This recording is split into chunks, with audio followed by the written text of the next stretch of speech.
In this video, we're breaking down Tiny Habits by BJ Fogg, the book that proves your life doesn't change through massive motivation, but through microscopic movements.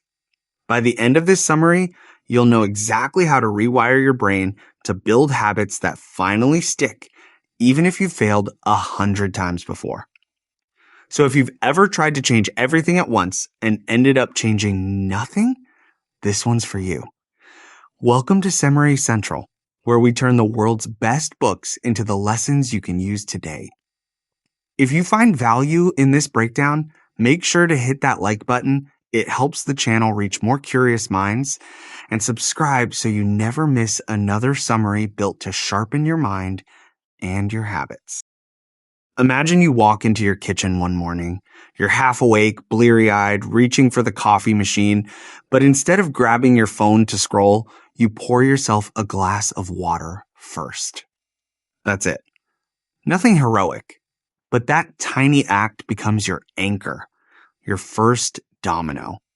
Weeks later, you notice you're drinking more water, feeling sharper, maybe even doing 10 push-ups after. This is BJ Fogg's entire philosophy in motion. Success isn't built on giant leaps. It's built on microscopic wins stacked together. The myth of motivation. Fogg opens with a challenge to one of the biggest lies in self-improvement, the idea that motivation is everything. Motivation is unreliable. It spikes, crashes, and disappears the moment you need it most. He says, stop relying on motivation. Start designing for simplicity. That means you don't wait to feel inspired. You make the new behavior so easy, it doesn't need inspiration at all. Think about brushing your teeth. You don't psych yourself up for it. You just do it. Tiny Habits is about making every positive behavior as frictionless as brushing your teeth. Behavior equals MAP. Fogg reduces behavior to a simple formula: B equals MAP. M equals motivation, your desire to do it. A equals ability, how easy it is. P equals prompt, the trigger that reminds you. When motivation is low, you compensate with simplicity. If you can't make yourself go to the gym, make it smaller. Put on your shoes. If you can't meditate for 10 minutes, breathe deeply once. That one breath counts because it starts a chain reaction of identity. I'm the kind of person who meditates. That micro-identity shift is the hidden engine of Tiny Habits. Starting tiny. Here's the counterintuitive magic. Change feels easiest when it feels too small to matter. If it's so tiny you can't fail, you remove the shame of falling short. Fogg tells his students to start with 1 push-up a day. 1. Because doing 1 is infinitely more consistent than doing none. And consistency is the real compound interest of behavior. Most people want transformation. Fogg wants momentum. Once the ball is rolling, motivation joins the ride. Anchor moments.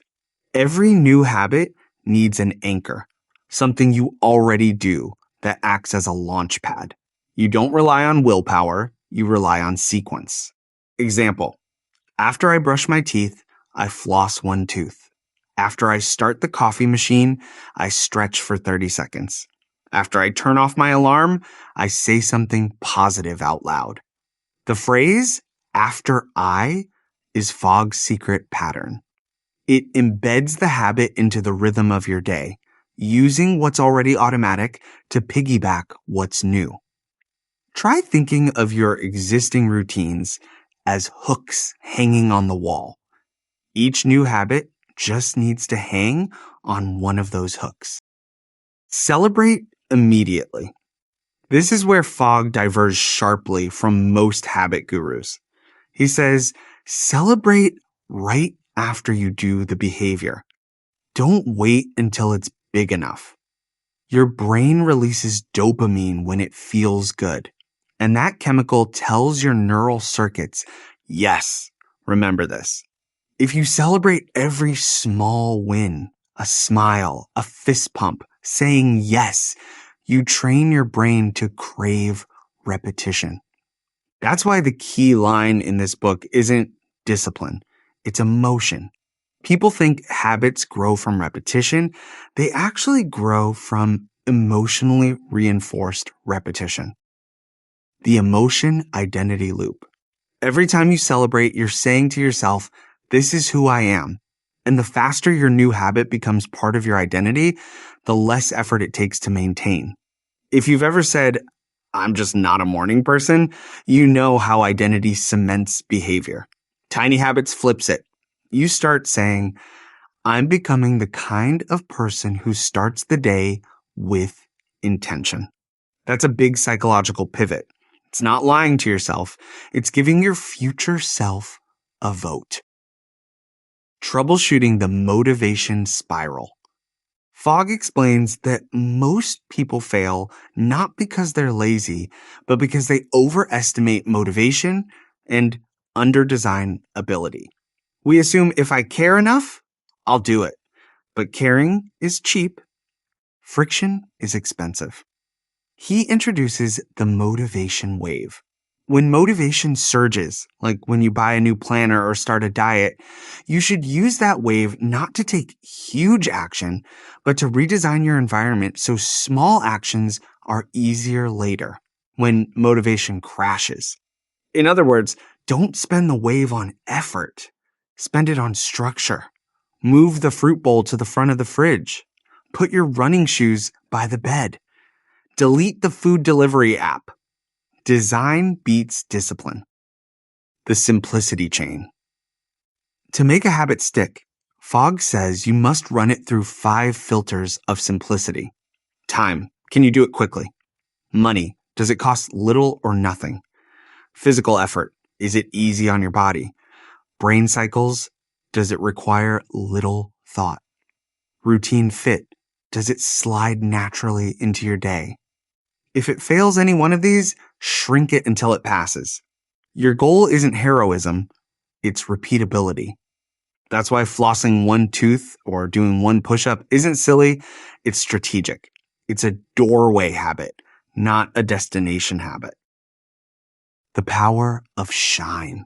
Fogg uses the term shine for the immediate reward that tells your brain, that felt good.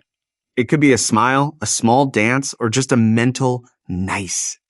If you've ever checked off a to-do list and felt that little hit of pride, that's shine. Stack enough shine moments and your day starts feeling like momentum, not maintenance. One of Fogg's students, a dentist named Andy, wanted to get fit but hated the gym. His assignment: 1 push-up after every bathroom break. That's it. Within weeks, he was doing sets of 10, 20, 30 because it felt effortless to keep going once he'd started. The key wasn't the push-ups, it was the identity. I'm the kind of person who moves my body daily. Tiny wins expanded naturally because he never broke the chain of success. Everything we've covered so far, map, anchors, celebration, simplicity, is the foundation. But Fogg's real breakthrough comes next. How to scale tiny habits into systems that reshape your environment, your emotions, and your entire life pattern without overwhelming your brain. That's where we'll go in part 2. How to wire success into your surroundings so change becomes automatic. Part 2. Designing your environment and expanding your habits. You've got the foundation. Motivation is unreliable. Simplicity is powerful, and emotion cements identity. Now let's build the structure around it, the part most people skip. Because habits don't grow in isolation. They grow in ecosystems. Think of your environment as the invisible hand shaping your behavior. You can have the best intentions in the world, but if your surroundings constantly whisper the wrong instructions, your brain will obey them without question. BJ Fogg's rule is simple. Make good habits obvious and easy. Make bad ones invisible and hard. When you open your fridge, what do you see first? When you sit at your desk, what's within reach. When you go to bed, what's glowing in front of your face. You don't need more self-control. You need better cues. The environment is the script your behavior reads from every day. Fogg calls this designing for success. Move the friction from what you want to do onto what you don't want to do. If you want to exercise, leave the mat unrolled. If you want to stop doom scrolling, plug your phone in across the room. If you want to write more, open the document before you go to bed so it's the first thing staring at you in the morning. These micro tweaks sound almost too trivial, but they work because your brain is lazy by design. It follows the path of least resistance every single time. And here's the beautiful irony. Once the easy thing and the right thing become the same thing, discipline becomes obsolete. The text is already entirely in English. Now Fogg introduces something subtle but game-changing: the ripple effect. He noticed that when people succeed with one tiny habit, other areas of their life begin to shift without any conscious effort. Do a few squats after brushing your teeth, you start craving healthier meals. Send one text of gratitude a day, suddenly relationships improve. Tidy one corner of your desk, your whole workspace transforms. Why does that happen? Because success carries emotional residue. That small sense of progress bleeds into everything it touches. Fogg calls it success momentum. And once you feel it, you start chasing it naturally. That's why he tells people to design habits around feeling good first, not looking good later. If it feels good now, your brain marks it as a safe, repeatable action. If it feels punishing, no amount of long-term logic will save it. Let's zoom in on how to expand a habit once it's rooted.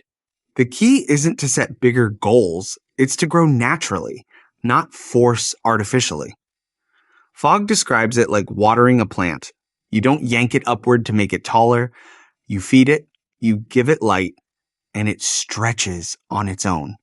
In practical terms, that means don't jump from 1 push-up to 50. Go from 1 to 2 and smile when you do it. Don't go from 1 deep breath to 20 minutes of meditation overnight. Go from 1 to 3 and feel good about it. That sense of I'm succeeding keeps the circuitry alive. Most people quit because they double too early. They scale the action instead of scaling the satisfaction. The habit collapses because the identity hasn't caught up yet. There's also a myth Fogg dismantles here, the belief that you must track every habit meticulously to make it real. Tracking helps some people, but for many, it becomes another chore. He says, if you enjoy tracking, track. If you don't, celebrate instead. Emotion, pest, measurement. Because the moment your progress feels bureaucratic, your brain revolts. Instead of a chart, try a ritual. When you finish your habit, say victory. Pump your fist. Play a 2-second sound that makes you smile. These emotional bookmarks tell your subconscious, we like this story. Let's read it again tomorrow. By now, you might notice something subtle. Fogg never uses shame as a tool. He calls it the motivation killer. Shame doesn't create change, it creates hiding. If you miss a day, you don't start over from 0, you resume from your last success. The victory doesn't disappear. He encourages people to rewrite their self-talk from I failed to I'm learning what doesn't work. That small reframing protects identity while still acknowledging the data. And the protected identity is everything. You can only expand what you're proud of. Here's the emotional core of this entire book. People change best by feeling good, not by feeling bad. Let that sink in. Every system that relies on guilt or fear to drive progress eventually burns out. Every system that rewards progress emotionally becomes self-sustaining. That's why celebrating a 2-second win can change a 10-year pattern. It's also why environments matter so much. They're not neutral, they're emotional amplifiers. If your environment constantly punishes you, messy room, cluttered desk, constant notifications, you associate effort with exhaustion. But if your environment rewards you, clear space, one-click access to good behaviors, you associate effort with relief. You can almost hear Fogg whispering, "Stop fixing yourself. Fix your surroundings." Let's bring in a real-world story. Fogg worked with a woman named Martha who wanted to start exercising again after years of inactivity. Every January, she'd sign up for a gym, last 2 weeks, and then vanish into frustration. This time, they tried something different. She decided her anchor would be starting the washing machine. Every time she pressed start, she'd march in place until it beeped. That's it. After 2 weeks, she added light stretches. After 3 months, she was walking 2 miles a day, because by then, movement had become part of her identity. No guilt, no spreadsheets, no 5 a.m. alarms, just rhythm. Fogg calls these pearl habits, behaviors that grow layer by layer like a pearl forming around a grain of sand. They're born from irritation or aspiration, but they mature through repetition and emotion. If you've been nodding through this, take a second to like the video. It helps new viewers find these summaries, and it reminds YouTube this kind of deep, useful content is worth spreading. All right, let's zoom out. You now have 3 levels of design working together. Emotional design, celebrate every small win. Environmental design, make good habits frictionless. Identity design, see yourself as the kind of person who does the right thing automatically. When these layers align, habits stop feeling like chores and start feeling like expressions of who you are. But Fogg isn't just interested in individuals. He wants to reshape how we think about culture. In his Stanford lab, he noticed that when one person adopts a tiny habit, their social circle subtly adapts. Partners start mimicking each other's micro-routines. Friends mirror energy. Families copy food choices. Behavior is contagious, but so is identity. That's the quiet revolution behind tiny habits. One person's micro-change can shift an ecosystem. And that leads us straight into the closing section. How to apply this system to every domain of your life, from productivity to relationships, and how to keep the loop alive when life inevitably gets messy. Part 3, Integration and Real-World Transformation. Let's take everything we've covered and bring it to life, because ideas only matter when they turn into action. BJ Fogg's framework is deceptively simple, but the ripple effect it creates can transform entire areas of your life once you learn how to integrate it. The first step in integration is recognizing that habits are design projects, not character tests. This shift alone changes everything. You stop judging yourself and start experimenting. Every failed attempt becomes feedback. Every micro success becomes data. You become a scientist running experiments on your own behavior. If something doesn't work, you don't need guilt. You need iteration. Shrink the habit, change the anchor, redesign the environment. The key question isn't why can't I do this? It's how can I make this easier to start? That single mindset shift from blame to design unlocks consistency. The ripple effect in everyday life. Let's look at what happens when you actually live this way. Take health. Instead of promising yourself to get in shape, you commit to standing on one leg while brushing your teeth. It's small, funny, even a little silly, but it builds balance, core strength, and pride. And soon, you add one more action, and another. In productivity, instead of saying, I'll write for an hour, you say, I'll open my document. Because opening a document is a behavior. Feeling bad about not writing isn't. In relationships, instead of vowing to be more grateful, you decide, after dinner, I'll send one thank you text. It takes 10 seconds, but it changes how you end your day. Each micro behavior is a vote for the person you want to become, and each vote counts immediately.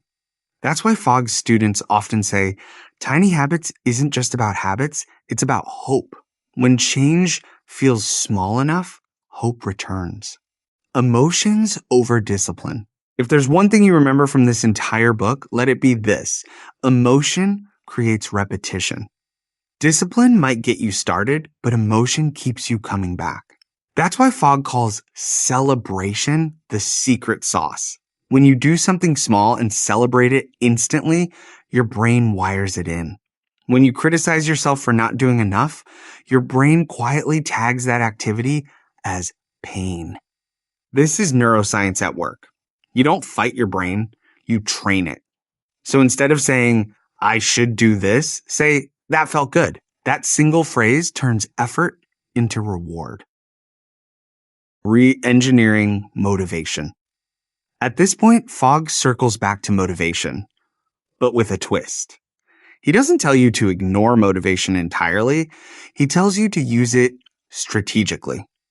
When motivation is high, you don't push yourself harder. You make your system stronger. That means setting up prompts, redesigning your environment, preparing for the low motivation days. When the wave hits, you surf by building infrastructure, not by burning energy. Then, when the tide goes out, the system still holds. This is why people who design their environment once can maintain habits for years. Motivation fluctuates, design persists. The power of celebration and connection. There's another piece here that often gets overlooked: connection. When people celebrate together, habits lock in faster. In Fogg's research, groups that shared their daily wins stuck with their new behaviors 3 times longer than those who didn't. Why? Because celebration triggers oxytocin as well as dopamine. That chemical mix says, this is safe, this is rewarding, do it again. So if you're trying to start a new habit, tell someone. Celebrate out loud. Share progress publicly, not for validation, but for reinforcement. Social proof doesn't just influence others, it stabilizes you. That's why tiny habits communities thrive online. Everyone is rewiring together. The reset rule. Inevitably, you'll stumble. You'll miss a cue, skip a habit, fall back into an old routine. Fogg's advice: don't call it failure, call it a reset. He has a phrase, mistakes are discoveries. Every slip teaches you about design flaws, not personal flaws. If a habit keeps failing, ask, is the prompt too weak? Is the action too hard? Is the emotion too neutral? Fix one variable at a time. You're not broken. The design is. When you reset without shame, you rebuild faster and stronger. Building your habit garden. Fogg compares habits to a garden. You don't plant everything at once. You plant strategically. Start with a few seeds, tiny behaviors that make your day feel slightly better. Maybe it's making your bed, drinking water first thing, smiling when you see sunlight. Nurture them, celebrate them, watch them grow roots.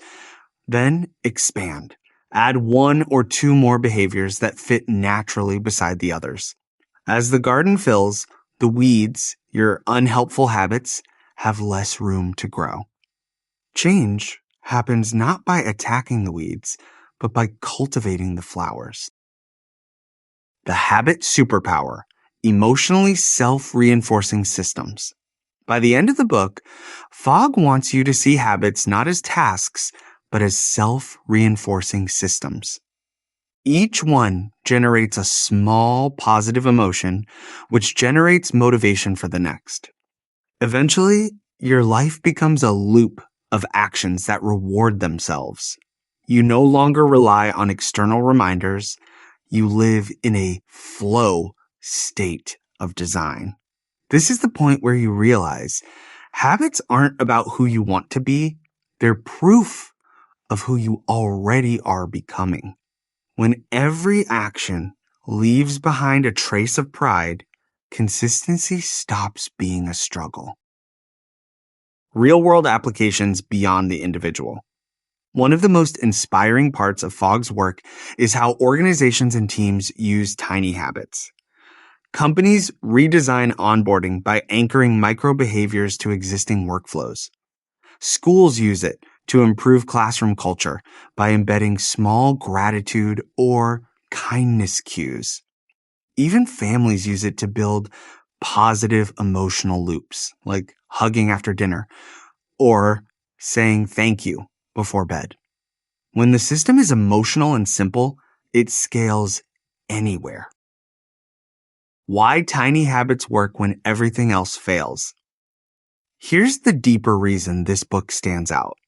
Most self-help books try to make you believe in transformation. Tiny habits makes you experience it. You don't wait for motivation, confidence, or a perfect plan. You build confidence through evidence, one tiny success at a time. The small wins are not the warm-up. They're the foundation. And the people who understand that principle stop looking for discipline hacks because they've found something better. Design, celebration, and identity in motion. Bringing it all together, let's connect the dots. Behavior equals motivation, ability, and prompt. Motivation is unstable, so focus on ability and prompts. Start tiny so you can't fail. Anchor new habits to existing ones. Celebrate immediately to wire emotion into memory. Adjust your environment until the right choice becomes the easy choice.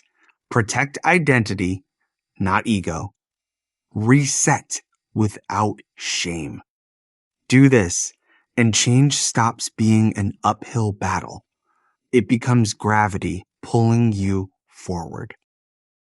A story to close. BJ Fogg tells a story of a man named Greg who struggled with his weight for years. Greg tried diets, boot camps, everything. Nothing lasted. When he learned tiny habits, he started by putting on his running shoes every morning after brushing his teeth. No running, just the shoes. Within a month, he found himself jogging around the block. 6 months later, he'd lost 30 pounds and felt unstoppable. He said, "For the first time, I stopped trying to change everything, and I just started acting like the person I wanted to be." That's the magic of small wins. They sneak past your resistance and rewrite your story from the inside out. Final thoughts. Fogg ends his book with a gentle truth. You are not lazy.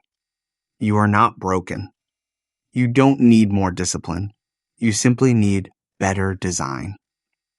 When you learn to feel good about tiny progress, your brain learns to crave it. That's how small actions become unstoppable momentum. So if this summary resonated, take a moment right now to anchor your own tiny habit. Maybe it's liking this video. Maybe it's subscribing so you never miss another one. Whatever it is, let it be your first micro moment of change today. Because transformation doesn't start with massive effort. It starts with a single tiny habit and the decision to celebrate it.